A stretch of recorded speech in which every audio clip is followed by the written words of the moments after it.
KaraokeBooks. Oliver Twist. Written by Charles Dickens. Audiobook. Chapter 19, in which a notable plan is discussed and determined on. It was a chill, damp, windy night, when the Jew, buttoning his greatcoat tight round his shriveled body, and pulling the collar up over his ears so as completely to obscure the lower part of his face, emerged from his den. He paused on the step as the door was locked and chained behind him, and having listened while the boys made all secure, and until their retreating footsteps were no longer audible, slunk down the street as quickly as he could. The house to which Oliver had been conveyed was in the neighborhood of Whitechapel. The Jew stopped for an instant at the corner of the street, and, glancing suspiciously round, crossed the road, and struck off in the direction of the Spitalfields. The mud lay thick upon the stones, and a black mist hung over the streets. The rain fell sluggishly down, and everything felt cold and clammy to the touch. It seemed just the night when it befitted such a being as the Jew to be abroad. As he glided stealthily along, creeping beneath the shelter of the walls and doorways, the hideous old man seemed like some loathsome reptile, engendered in the slime and darkness through which he moved, crawling forth, by night, in search of some rich offal for a meal. He kept on his course, through many winding and narrow ways, until he reached Bethnal Green. Then, turning suddenly off to the left, he soon became involved in a maze of the mean and dirty streets which abound in that close and densely populated quarter. The Jew was evidently too familiar with the ground he traversed to be at all bewildered, either by the darkness of the night, or the intricacies of the way. He hurried through several alleys and streets, and at length turned into one, lighted only by a single lamp at the farther end. At the door of a house in this street, he knocked. Having exchanged a few muttered words with the person who opened it, he walked upstairs. A dog growled as he touched the handle of a room door, and a man's voice demanded who was there. "Only me, Bill, only me, my dear," said the Jew looking in. "Bring in your body then," said Sikes. "Lie down, you stupid brute. Don't you know the devil when he's got a greatcoat on?"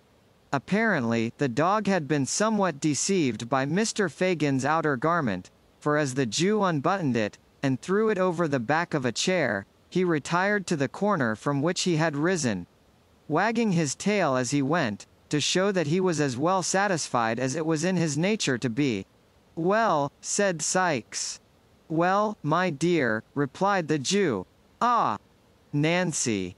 The latter recognition was uttered with just enough of embarrassment to imply a doubt of its reception, for Mr. Fagin and his young friend had not met, since she had interfered in behalf of Oliver.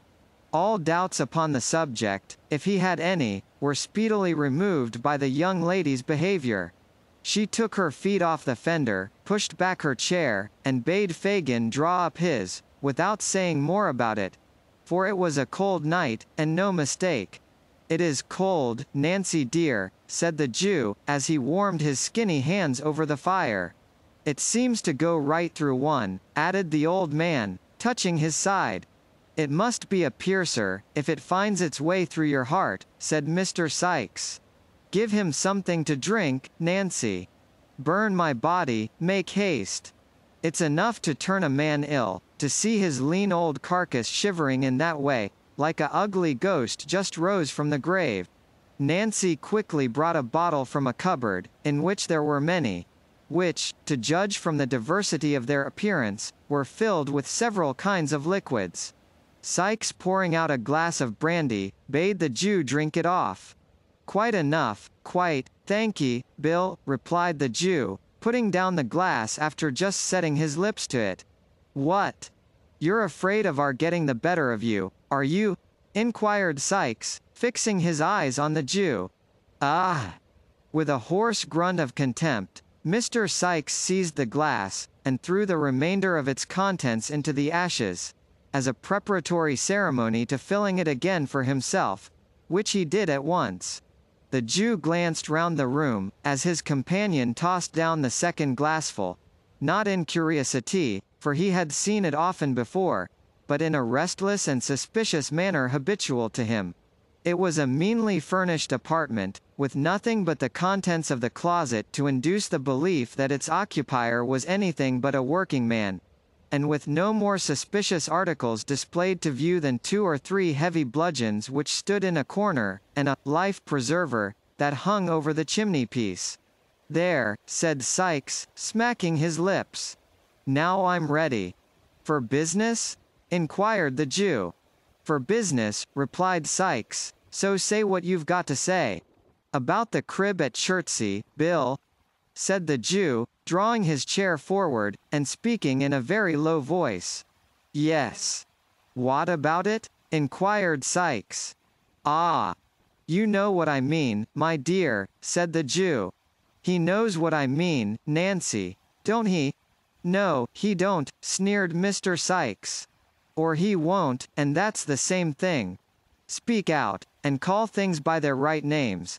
Don't sit there, winking and blinking, and talking to me in hints, as if you weren't the very first that thought about the robbery. What day mean?" "Hush, Bill, hush," said the Jew, who had in vain attempted to stop this burst of indignation. "Somebody will hear us, my dear. Somebody will hear us." "Let him hear," said Sikes, "I don't care." But as Mr. Sikes did care, on reflection, he dropped his voice as he said the words, and grew calmer. "There, there," said the Jew, coaxingly. "It was only my caution, nothing more. Now, my dear, about that crib at Chertsey. When is it to be done, Bill, eh? When is it to be done?" "Such plate, my dear, such plate," said the Jew, rubbing his hands, and elevating his eyebrows in a rapture of anticipation. "Not at all," replied Sikes coldly. "Not to be done at all," echoed the Jew, leaning back in his chair. "No, not at all," rejoined Sikes. "At least it can't be a put-up job, as we expected.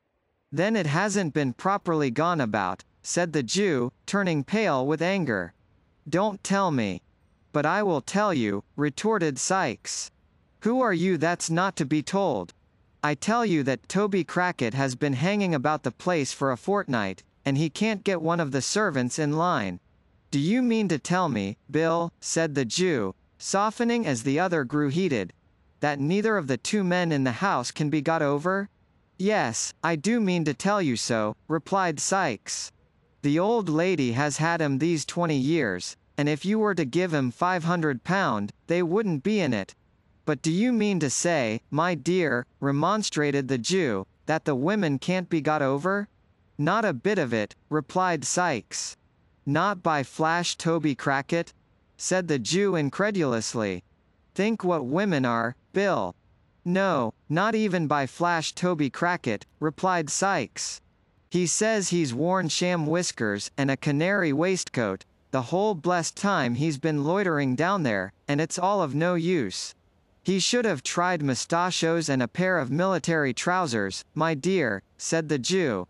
"So he did," rejoined Sikes, "and they weren't of no more use than the other plant." The Jew looked blank at this information. After ruminating for some minutes with his chin sunk on his breast, he raised his head and said, with a deep sigh, that if Flash Toby Crackit reported aright, he feared the game was up. "And yet," said the old man, dropping his hands on his knees, "it's a sad thing, my dear, to lose so much when we had set our hearts upon it." "So it is," said Mr. Sikes. "Worse luck." A long silence ensued, during which the Jew was plunged in deep thought, with his face wrinkled into an expression of villainy perfectly demoniacal. Sikes eyed him furtively from time to time. Nancy, apparently fearful of irritating the housebreaker, sat with her eyes fixed upon the fire, as if she had been deaf to all that passed. "Fagin," said Sikes, abruptly breaking the stillness that prevailed, "is it worth 50 shiners extra, if it's safely done from the outside?" "Yes," said the Jew, as suddenly rousing himself. "Is it a bargain?" inquired Sikes. "Yes, my dear, yes," rejoined the Jew, his eyes glistening, and every muscle in his face working, with the excitement that the inquiry had awakened. Then, said Sykes, thrusting aside the Jew's hand, with some disdain, let it come off as soon as you like. Toby and me were over the garden wall the night afore last, sounding the panels of the door and shutters. The crib's barred up at night like a jail, but there's one part we can crack, safe and softly. Which is that, Bill? Asked the Jew eagerly. Why, whispered Sykes, as you cross the lawn. Yes, said the Jew, bending his head forward, with his eyes almost starting out of it. Oomph! Cried Sykes, stopping short, as the girl, scarcely moving her head, looked suddenly round, and pointed for an instant to the Jew's face. Never mind which part it is. You can't do it without me, I know, but it's best to be on the safe side when one deals with you. As you like, my dear, as you like, replied the Jew. Is there no help wanted, but yours and Toby's? None, said Sykes. 'Cept a centre bit and a boy.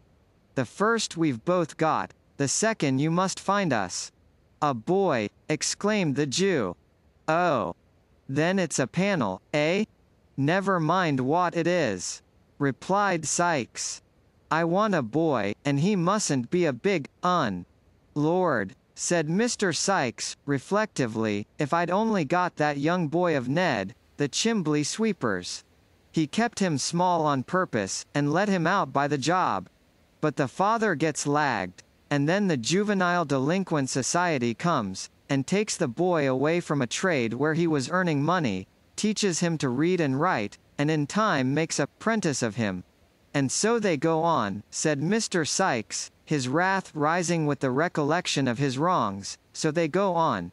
And, if they'd got money enough, which it's a providence they haven't, we shouldn't have half a dozen boys left in the whole trade, in a year or two. No more we should, acquiesced the Jew, who had been considering during this speech, and had only caught the last sentence. Bill. What now? Inquired Sykes. The Jew nodded his head towards Nancy, who was still gazing at the fire, and intimated, by a sign, that he would have her told to leave the room. Sykes shrugged his shoulders impatiently, as if he thought the precaution unnecessary, but complied, nevertheless, by requesting Miss Nancy to fetch him a jug of beer. You don't want any beer, said Nancy, folding her arms, and retaining her seat very composedly. I tell you I do, replied Sykes. Nonsense, rejoined the girl coolly, go on, Fagin. I know what he's going to say, Bill, he needn't mind me. The Jew still hesitated. Sykes looked from one to the other in some surprise. Why, you don't mind the old girl, do you, Fagin? He asked at length. You've known her long enough to trust her, or the devil's in it. She ain't one to blab. Are you Nancy? I should think not, replied the young lady, drawing her chair up to the table, and putting her elbows upon it. No, no, my dear, I know you're not, said the Jew, but, and again the old man paused. But what? Inquired Sykes. I didn't know whether she mightn't perhaps be out of sorts, you know, my dear, as she was the other night, replied the Jew. At this confession, Miss Nancy burst into a loud laugh, and, swallowing a glass of brandy, shook her head with an air of defiance, and burst into sundry exclamations of, keep the game a-going, never say die, and the like. These seemed to have the effect of reassuring both gentlemen, for the Jew nodded his head with a satisfied air, and resumed his seat, as did Mr. Sykes likewise. Now, Fagin, said Nancy with a laugh. Tell Bill at once, about Oliver. Ha! You're a clever one, my dear, the sharpest girl I ever saw, said the Jew, patting her on the neck. It was about Oliver I was going to speak, sure enough. Ha! Ha! Ha! What about him? Demanded Sykes.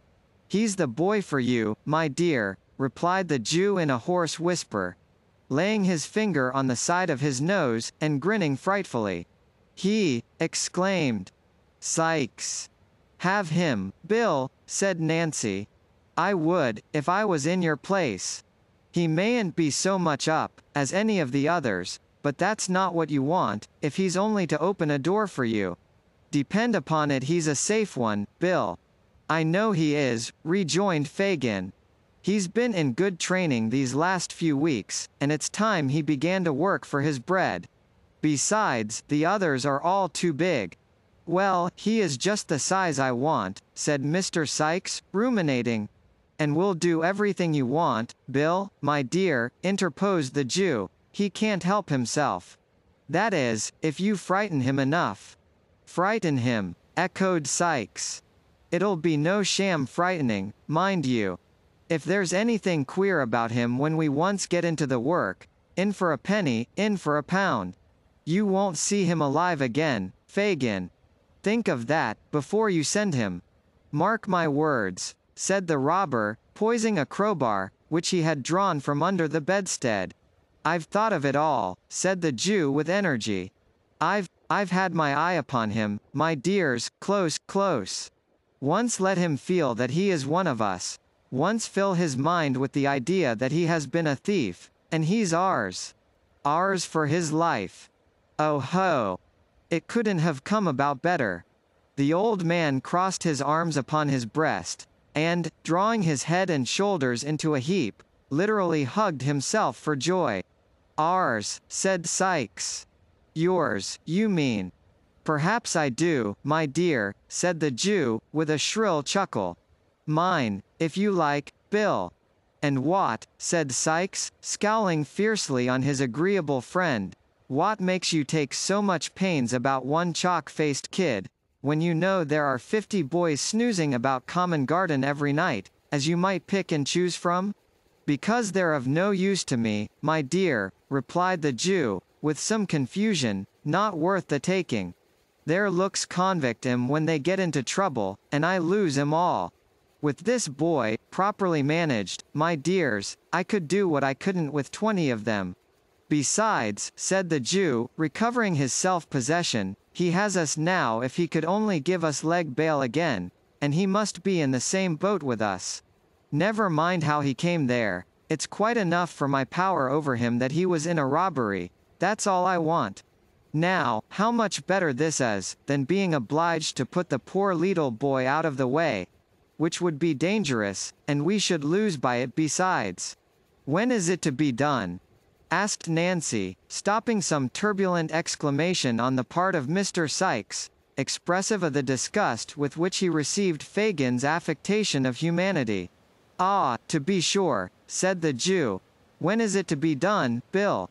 I planned with Toby, the night arter tomorrow, rejoined Sykes in a surly voice, if he heard nothing from me to the contrary. Good, said the Jew, there's no moon. No, rejoined Sykes.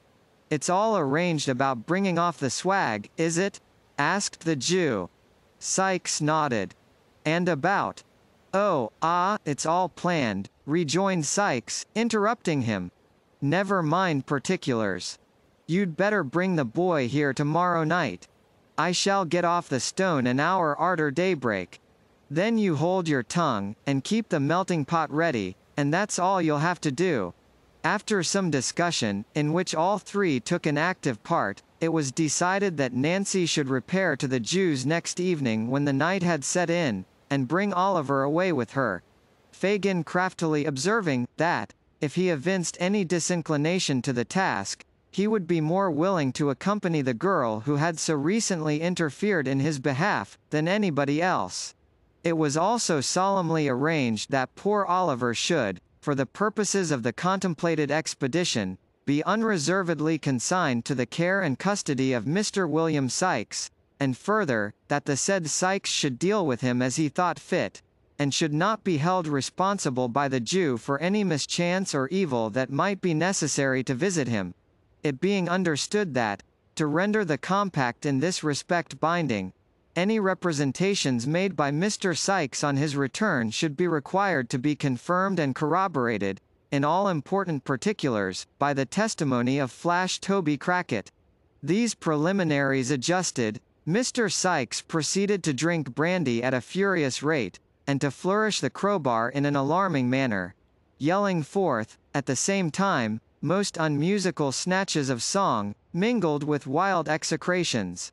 At length, in a fit of professional enthusiasm, he insisted upon producing his box of housebreaking tools, which he had no sooner stumbled in with, and opened for the purpose of explaining the nature and properties of the various implements it contained, and the peculiar beauties of their construction, than he fell over the box upon the floor, and went to sleep where he fell.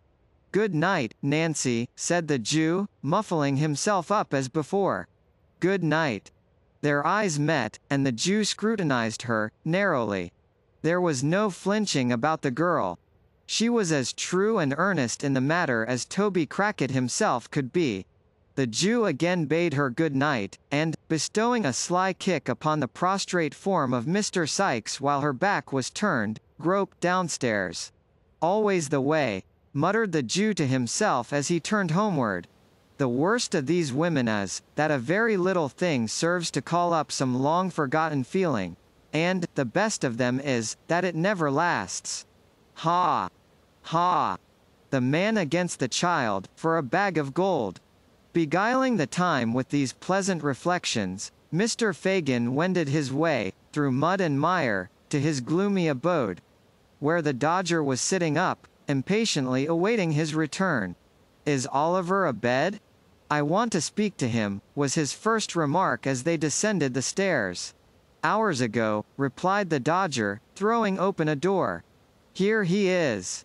The boy was lying, fast asleep, on a rude bed upon the floor, so pale with anxiety and sadness, and the closeness of his prison, that he looked like death. Not death as it shows in shroud and coffin, but in the guise it wears when life has just departed. When a young and gentle spirit has, but an instant, fled to heaven, and the gross air of the world has not had time to breathe upon the changing dust it hallowed. "Not now," said the Jew, turning softly away. "Tomorrow. Tomorrow." KaraokeBooks.